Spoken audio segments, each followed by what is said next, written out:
And this all just goes to show you how much hero society and regular society have fallen. When you have this huge mob of people telling this scared kid who's wounded and hurt and needs a safe place to recover that he can't come back to his own home just because he might be a threat to them. Even though they were all in his exact same predicament, and that's why they're at UA, because it'll be a safe place for everyone. What happens? Happens.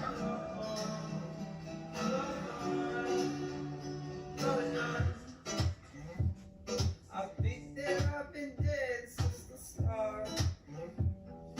Having too much inside my heart, but I don't even care no more. I'm gonna dance till the end of the floor. Yeah,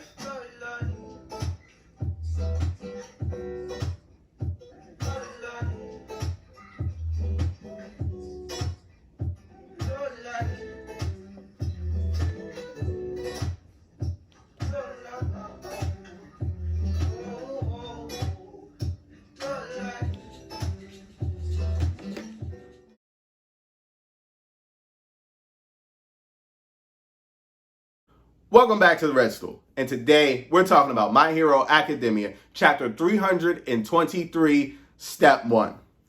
At the beginning of this chapter, we get a little bit more of a backstory on the UA barrier and just how much things have changed at the school. Now, the principal, he hasn't just been resting on his laurels and relying on the UA barrier since its initial breach when the villains were able to get in the school.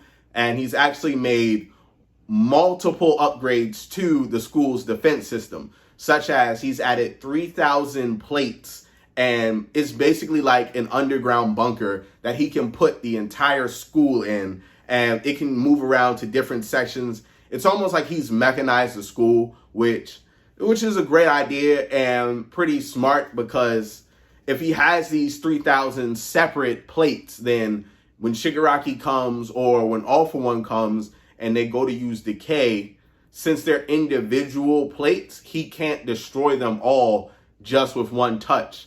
It wouldn't be as simple as it was with Tartarus, is basically what he's explaining to the students, and how seeing them destroy Tartarus has made him understand, okay, then the precautions that I took ahead of time were the right moves to make, because now UA is entirely more secure than Tartarus was. They're not just relying on the UA barrier to keep Shigaraki, All For One, or any villains that are going to come after Deku out.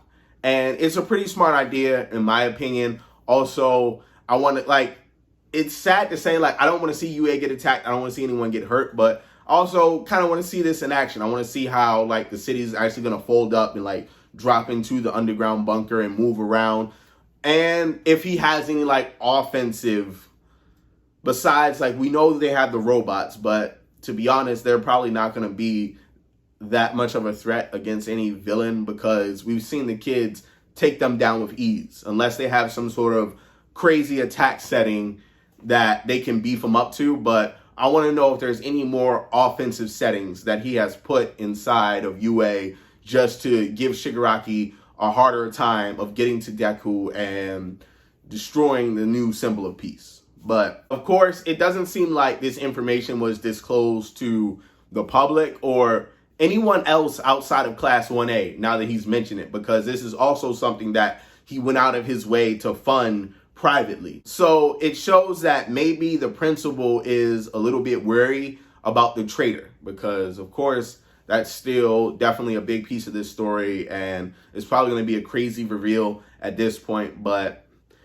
the traitor is definitely going to come into play at some point. And now with that information not being accessible to everyone, they're not going to know that, they're going to think, okay, it's just a UA barrier. Once we get past the UA barrier, we're home free. We can run wild. There's plenty of civilians to attack and hurt to keep the heroes distracted while we work towards our main goal.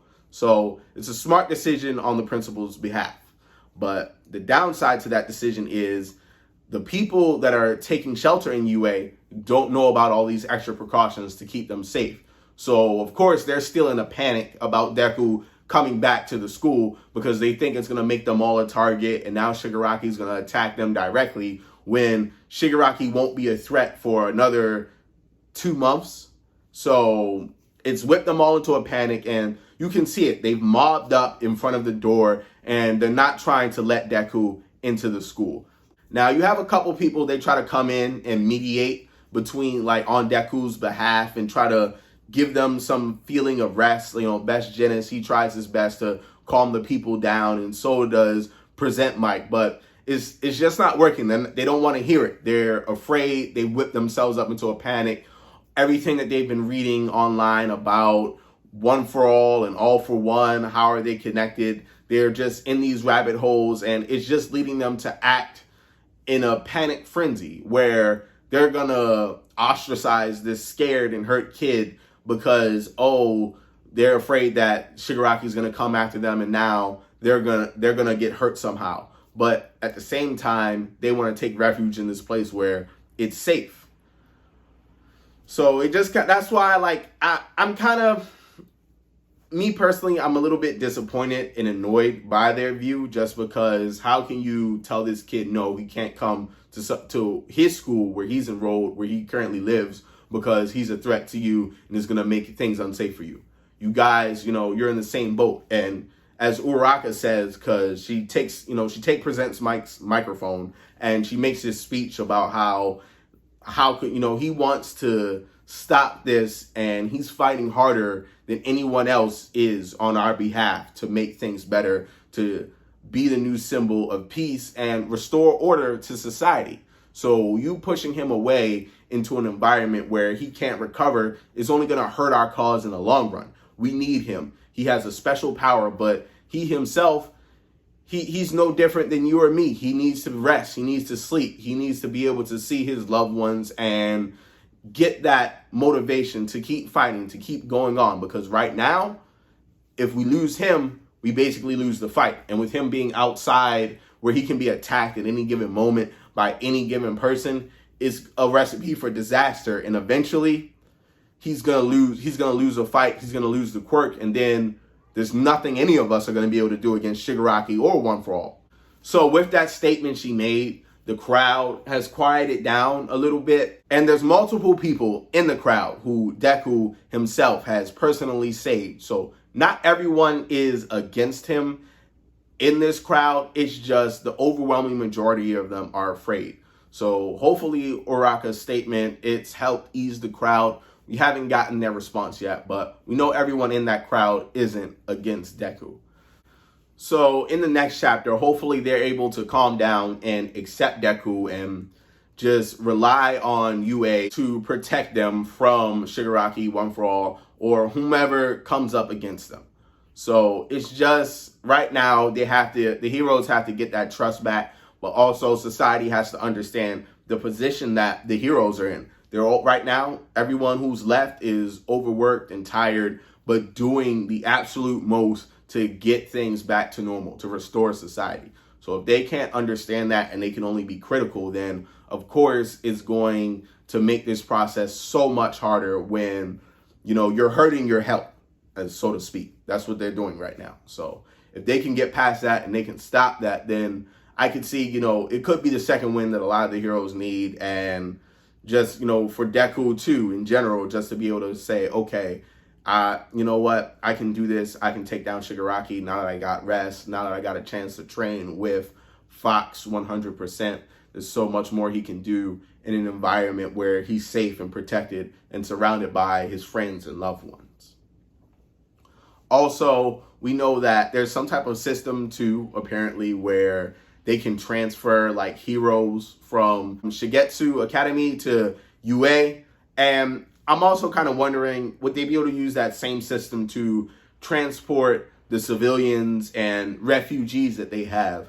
That way, if something happens, they can move everyone from, they can just remove all the civilians from UA, and now it's just the heroes left to fight the villains there. Or they could potentially use it as a trap, to trap them inside of UA since it's impenetrable.